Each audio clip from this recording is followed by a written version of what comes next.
2027 সালের হজে যাওয়ার পরিকল্পনা করছেন? আপনার পুরো প্রস্তুতি এক ধাক্কায় বাতিল হয়ে যেতে পারে সামান্য একটি ভুলে। শুধু তাই নয়, লাখ টাকা রেডি থাকলেও এবার অনেকেই শেষ পর্যন্ত সৌদি আরবে পাড়ি জমাতে পারবেন না। কিন্তু কেন এই নতুন কড়াকড়ি, আর কারাই বা বাদ পড়ছেন এই তালিকা থেকে? অবশেষে অপেক্ষার অবসান ঘটিয়ে শুরু হলো 2027 সালের হজের প্রাথমিক নিবন্ধন কার্যক্রম। সোমবার 27 জুলাই থেকে শুরু হওয়া এই প্রক্রিয়া চলবে আগামী 24 সেপ্টেম্বর পর্যন্ত।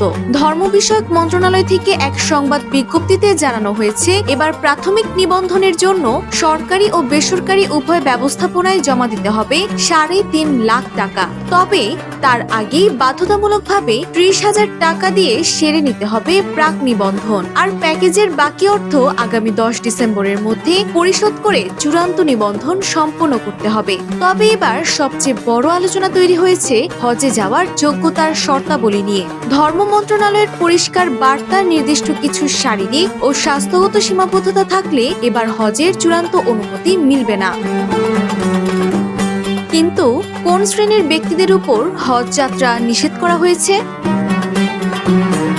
যেসব ক্ষেত্রে এবার হজে যাওয়া নিষিদ্ধ থাকবে তা হলো 15 বছরের কম বয়সী কোনো শিশু এবার হজে অংশ নিতে পারবে না। জটিল শারীরিক অসুস্থতা অর্থাৎ হৃদরোগ, ফুসফুস, লিভার বা কিডনির দুরারোগ্য ব্যাধিতে আক্রান্ত ব্যক্তিরা নিবন্ধনের সুযোগ পাচ্ছে না।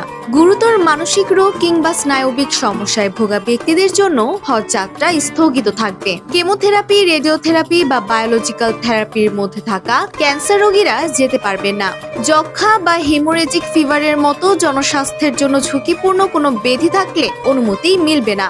গর্ভাবস্থার শেষ 2 মাসে থাকা অথবা ঝুঁকিপূর্ণ গর্ভধারণের ক্ষেত্রে ফিটনেস সনদ না পাওয়ায় তারা হজে যেতে পারবেন না। মনে রাখবেন, নিবন্ধনের সময় অবশ্যই আপনার পাসপোর্টের মেয়াদ 2027 সালের 31 ডিসেম্বর পর্যন্ত থাকতে হবে।